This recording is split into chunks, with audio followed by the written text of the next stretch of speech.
사랑하고 이별하는 일, 또 먹고 사는 일, 참 고단하고 슬픈 게 우리 사회 현실들인데요. 네. 서울 사람들의 결혼과 이혼, 최근에 어떤 추세를 보이고 있는지 오늘 알아보겠습니다. 네, 수도권 인사이트 배종찬 리서치 본부장과 함께합니다. 안녕하세요. 어서 오십시오. 네, 영화 대사이던가요? 좋은 얘기부터 할까요? 나쁜 얘기부터 할까요? 예, 뭐 나쁜 얘기보다 좋은 얘기부터 하죠. 네. 예, 네. 서울시가 발표한 혼인 통계가 있습니다. 얼마나 많은 분들이 최근에 결혼하고 있나요? 네, 혼인 이 10년이면 뭐 강산도 변한다고 하는데 이 결혼 이 4월 이제 곧 5월이지 않겠습니까? 네. 이 5월 화창한 날씨 속에서 야외 결혼 상상을 해보시고 이 많은 사람들의 축하를 받으면서 정말 사랑의 키스 네. 생각만 해도 정말 이 짜릿하고 즐거운 일인데요. 네. 줄에 쓰시는 것 같아요, 멘트가. 네. 이제 줄에 들어올 나이가 됐나요? 네. 이 결혼이 10년이면 강산도 변한다는 네. 말씀을 앞서 드린 것처럼 지난 10년간 이 서울에서의 결혼율이 점차 줄어들고 있는 것이 네. 큰 걱정입니다. 네. 서울시 인구 대비 얼마만큼 혼인을 하느냐, 1000명당 인구 1000명당 결혼하는 비율, 조혼율이라고 하는데요. 이 조혼인율에 있어서도 그 비율이 점차 줄어들고 있어 안타깝기만 합니다. 이 2015년 현재 1년에 이 결혼하는 횟수가 이 64,193쌍이거든요. 네. 이렇게 이 결혼을 하는 것으로 나타났는데 글쎄요, 어떻게 보면은 좀 이 적은 비율 아닌가라고 그런 생각이 들기도 하고, 지난 10년 전과 비교를 해 보면은 이 2007년이니까요. 10여 년 전만 해도 이 결혼하는 건수가 76,399쌍이나 됐거든요. 네. 그렇다면 이러한 비율들이 상당히 줄어든 것. 글쎄요, 이제 결혼이 좀 장려돼야만 결혼이 가져오는 여러 가지 효과들이 있습니다. 일단 출산을 통해서 우리 국가의 인구가 늘어날 수 있고요. 적정한 인구가 유지된다라는 것은 그만큼 사회의 어떤 경제적인 규모, 예. 그리고 국가에서 중요한 어떤 안보, 또 국방 이런 데서도 인구가 어느 정도는 필수적인 요소이기도 하거든요. 또 경제 활동 인구가 유지돼야만 우리가 국가 경쟁력을 유지해서 국가가 성장할 수도 있고, 또 도시, 시민, 사회가 이제 더불어 성장할 수가 있는데, 이런 결혼 건수가 점차 줄어들고 있다는 것, 여러 가지 이유가 있겠습니다만 결론적으로는 좀 너무 안타깝다, 이런 말씀 드려야 될 것 같습니다. 맞습니다. 정말 여러 가지 이유가 있을 것 같아요. 아까도 그래프를 통해서 확인을 했지만 10년 전에 비해서 현저히 결혼 인구가 많이 줄었습니다. 요즘에 이제 청년들이 좀 청년 실업 문제도 그렇고요. 네. 그리고 결혼해서 좀 그 부담이 너무 많기 때문에 결혼을 포기하는 청년들이 많잖아요. 이런 이유도 있을 것 같고요. 정말 다양한 이유가 있을 것 같은데 결혼 인구가 이렇게 줄어드는 이유 어디서 찾아봐야 될까요? 가장 큰 이유는 결혼이라는 것은 앞서 우리 서울시가 이 문화, 역사로서의 경쟁력을 갖추어가는 그런 보행길을 마련하면서 보다 더 행복한, 그리고 보다 더 많은 시민들이 즐길 수 있는 도시가 되어가고 있는데, 네. 이 결혼이라는 것도 이 이벤트를 위해서 이 신랑 또는 신부, 심지어는 이 신랑 신부를 둘러싼 이 가족들의 경쟁력까지도 요구하고 있거든요. 왜냐하면 단순히 두 사람만의 어떤 결합이 아니라 네. 같이 살 곳도 필요하고요. 그리고 아이들을 낳았을 때 기를 수 있는 충분한 경제력도 필요로 하는 것이 결혼이라고 하는 의식인데, 그런 것을 감당하고 또 고민해 보니 이거 결혼해서 내가 과연 이걸 할 수 있을까? 아니, 함께 살 수 있는 행복한 정말 신혼집도 없다면 덜컹 결혼하고 싶은 생각이 들기 힘들거든요. 뭐 저 같은 경우를 비교를 하더라도 과거에 결혼할 때 보면 집착만 하는데 너무 힘들었습니다. 네. 그렇다고 해서 이 결혼이라고 하는 것에 대한 기대감을 가지고 있는 신부를 실망시키기에는 또 너무나도 가슴이 찢어지는 일이고, 이런 생각들을 지금의 연인들도 상당히 하고 있을 것이거든요. 그럼요. 그러다 보니까 그래, 조금만 더 돈을 벌자, 조금만 더 좀 나을 때, 이렇게 생각하다 보니까 점차 결혼하는 이런 이 횟수 또는 기회 또는 어떻게 보면 결혼하는 어떤 연령 점차 늦어지는 것 아닌가. 예. 그래서 과거에는 우리가 뭐 저희 세대만 하더라도 결혼을 안 가겠다라는 생각을 가지는 분들도 많았지만, 지금은 여러 여건상 결혼을 못하는 현실이 더 커졌다는 것이 너무 좀 안타까운 그런 상황으로 다가오고 있습니다. 그러게요.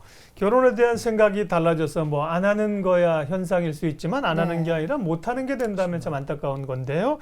건수도 건수지만 최근에 이제 결혼하는 연령대가 올라가고 있다. 소위 이제 만혼 현상이 두드러지는 게 또 사회적으로 큰 현상이고 문제 아닙니까? 그 현황도 좀 봐주십시오. 그렇습니다. 우리가 과거에 보면 꼬마 신랑 이야기 기억나실 겁니다. 너무 옛날 이야기를 제가 하고 있는가요? 근데 뭐 조선시대 이럴 때는 그 상황하고 비교할 수는 없습니다만은 뭐 17세, 16세, 심지어는 뭐 제가 어릴 적에 할머니들의 이야기를 전해 듣더라도 뭐 10대 후반에 결혼을 하셨다는 분들도 상당히 많았거든요. 네. 물론 그 상황과는 비교할 수 없지만 최근에는 가장 많은 비율인 남자의 경우에는 이 30에서 34세가 10명 중 7명에 가까운 서울시입니다.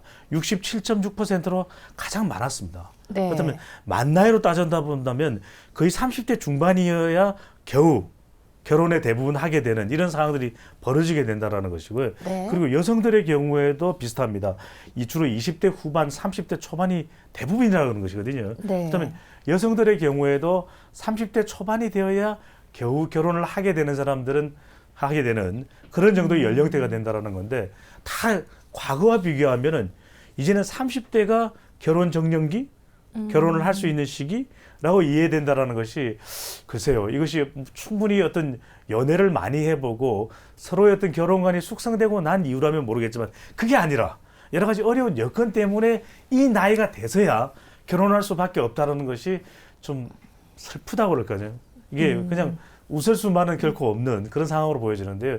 특히 우리가 보면 이 만혼이라고 하는데 네. 만혼을 하게 될 경우에 여러 가지 걱정들을 많이 하시는 부분들이 출산의 문제입니다. 네. 이 젊은 이 연령대보다는 좀 나이가 들어서 우리가 의학 기술이 아무리 발달되었다고는 하나 그럼에도 불구하고 우리가 적정한 인구라는 것은 남녀 쌍이 돼서 결혼을 했을 때 적어도 2명 정도의 출산 인구는 필요하지 않겠습니까? 네. 인구를 유지하기 위해서는 그럼에도 불구하고 채 1명 조금 넘는 정도의 출산율에 그치고 있다는 것이 이 만혼과도 또 늦게 결혼하는 것과도 관련이 있어 보여서 앞으로 좀 상당히 문제가 될 것으로 보여집니다. 예. 네, 여기에도 여러 가지 이유가 있겠죠. 지금 서울 남성과 여성의 평균 초혼 연령이 모두 30세를 넘었습니다.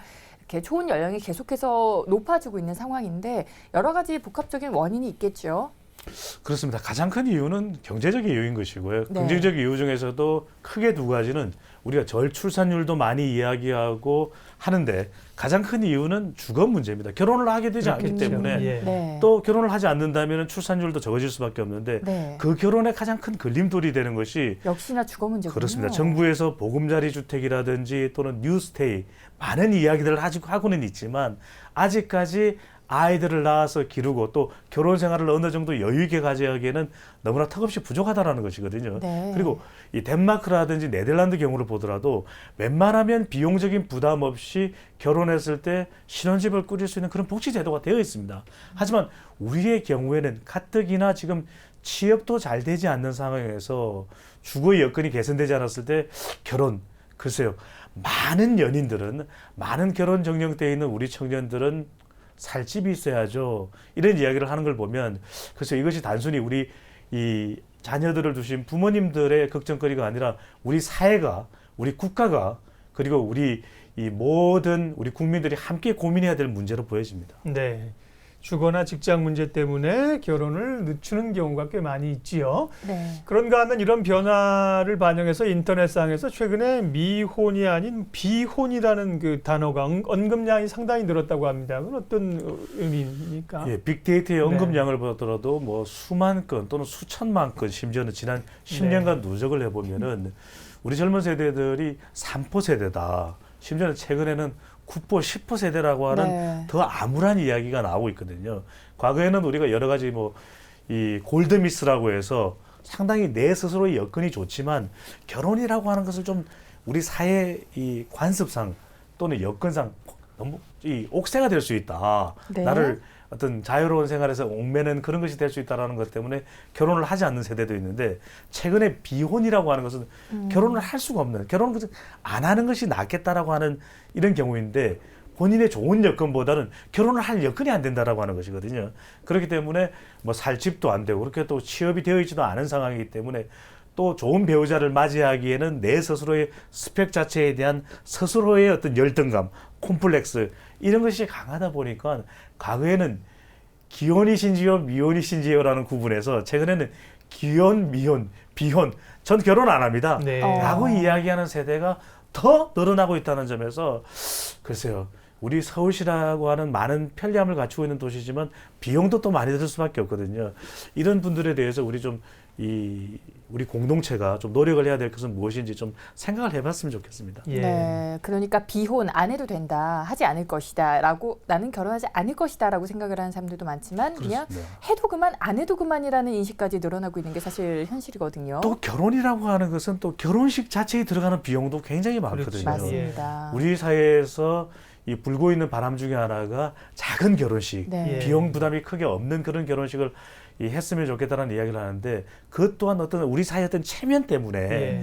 또 체면 치레라고 하는 것 때문에 그런 것을 의식하다 보면 비싼 결혼식 그래도 일생에 한 번뿐인데 이야기를 하다 보면 보다 더 의미를 찾기보다는 그런 형식에 치우치게 마련이거든요. 네. 이제는 우리가 이런 결혼식을 어떤 큰 규모라든지 또는 의식을 통해서 비싼 음식값 이런 걸 치르는 그런 결혼식이 되기보다는 서로가 서로에게 의미를 또 부여하고 또는 모여있는 분들에게 우리 결혼이 가져주는 의미를 함께 네. 공유하고 또 그런 것을 약속하는 그런 의식으로서 작고 아름다운 결혼식으로 자리매김하는 풍토가 좀 더 우리 이 사회 지도층 일각에서 더 주도적으로 일어난다면 우리 젊은 세대들도 좀 부담 없이 결혼할 수 있는 그런 문화가 만들어질 것으로 보여집니다. 네, 그렇다고 뭐 다 암울한 건 아니고 젊은 분들이 작은 결혼식, 예쁜 결혼식, 의미 있는 결혼식도 많이 해요. 네. 얼마 전에 한 여배우가 결혼식은 가족들만 하고 결혼 비용을 또 기부하는 그런 일도 기사에서 봤거든요. 참 의미 있고요.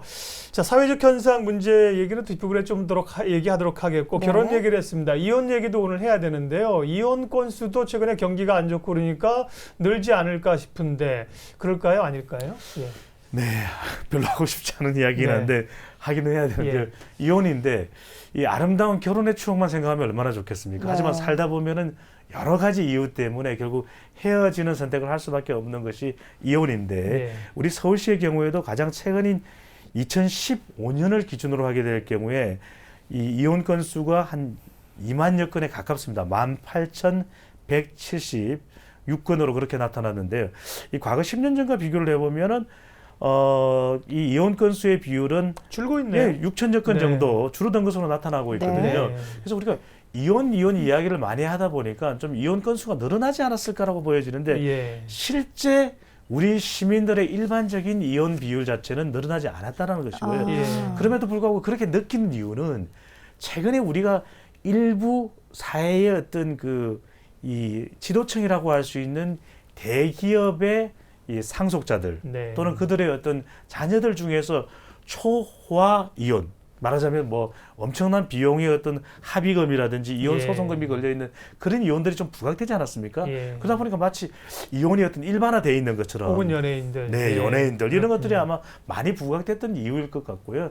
또 이혼이라는 것이 사실은 선택하기가 쉽지 않은 것이 그 과정도 굉장히 지난하고 또 서로 간을 힘들게 하는 과정이기도 하고요. 또 자녀들을 두고 있을 경우에 그렇죠. 아직 미성년의 자녀들 얼마나 부모님들의 어떤 돌봄을 필요로 하는 그런 경우들이 됩니까? 또 경제적인 이유 때문에 이 부부로 있는 것보다는 이게 헤어졌을 때의 경제적인 어떤 부담도 더 커질 수밖에 없는 것이거든요. 네. 그런 이유들도 사실은 이혼율이 우리가 생각하기보다는 적은 것 아니냐고 생각할 수 있는데 이 이혼 건수도 사실 작은 건 아닙니다. 네. 쌍이기 때문에 해마다 이것이 누적되었을 때 또 우리가 잘 알지 못하는 그리고 이 행정적으로 신고되지 않은 건수도 적잖이 있을 가능성이 네. 많거든요. 우리는 그것들을 뭐 별거라는 표현을 쓴다든지 또는 어떤 신고되지 않은 잠재적인 이혼이라는 표현을 씁니다만은 그런 건수까지 생각한다면 또는 실질적으로 함께 부부로 살고 있지만은 이 부부답지 못한 그런 결혼 생활을 유지하는 경우들도 많지 않습니까? 결과적으로는 그런 것 때문에 이상한 어떤 이 상황들이 나오기도 하고 자녀들에게 영향을 주기도 하는데 그런 걸 생각한다면 우리가 좀 더 이혼에 대해서 좀 심각하게 돌아보는 계기가 돼야 될 것으로 보여집니다. 예. 네, 이렇게 전체적인 이혼 비율에 대해서 이야기를 해주셨는데 연령대별로 이혼율을 좀 짚어주시죠. 네, 이 연령대별로 보게 될 경우에도 주로 우리가 뭐 이런 표현을 써서 죄송합니다. 하지만은 우리가 항공기를 이용할 때 보면 이륙과 착륙할 때가 가장 중요하다고 하지 않습니까? 네. 그러니까 바로 어떤 결혼의 초입 부분과 결혼이 보다 더 성숙해지고 그 뒤에 조금 더 여유가 생길 때 그럴 때 이혼들이 아마 많이 생기는 것 같습니다. 이 통계적인 비율을 보더라도 신혼 때 비율이 굉장히 높은 편이고요. 네. 또 한편으로는 어느 정도 이 결혼 생활을 20년 이상 지속하고 난 이후에 이혼을 하는 비율이 늘어났습니다. 실제로 애들을 키우고 나서 보니까 네. 서로 간에 이제는 배우자 간에 우리가 어떤 사람들이었지 서로에게 어떤 의미였지라는 걸 생각하다 보니까 우리 황혼이혼, 장호연이 그 들어보셨죠? 네. 그랬는데 주로 이제 남성들의 경우에는 우리 나이로 보면 40대 후반에서 50대, 여성들의 경우에는 40대 중후반대, 애들을 어느 정도 대학 보내고 난 이후의 연령대라고 할 수 있는 이 연령대에 글쎄요, 황혼이라고 이혼이라고 하는 이름을 붙이기에는 조금 너무 이른 나이기는 합니다만은 그럼에도 불구하고 이때 점차 결혼에 대해서 좀 회의적이거나 이혼을 생각하는 경우들이 많은 것으로 나타났거든요. 네. 하지만 이제 자녀들을 키우고 이렇게 바쁜 일상생활에 이렇게 몰입되어 있는 경우에는 이혼 비율은 조금 낮은데 그래서 이런 것들을 보게 되면은 우리가 부부간의 의미를 잘 찾지 못하는 경우들도 많은 것 같습니다. 제 스스로도 많이 반성이 되는데 서로 간의 나의 존재는 뭐인가, 상대방을 배려하는 것은 무엇인가, 그런 것들을 좀 더 많이 생각해 본다면 이혼이라는 것이 말처럼 쉽지만은 않다는 걸 더 제대로 깨달을 수 있지 않을까, 이런 생각도 해봅니다. 네.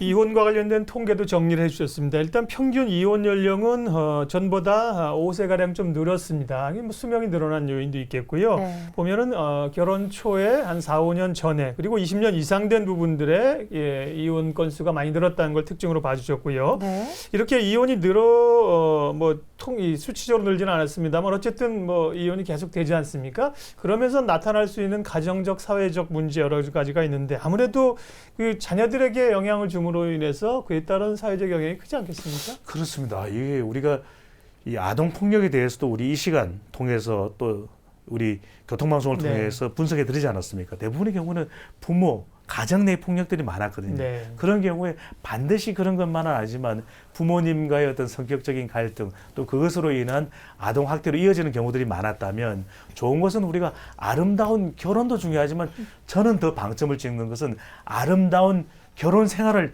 영위하는 것이 너무나도 예. 중요하거든요.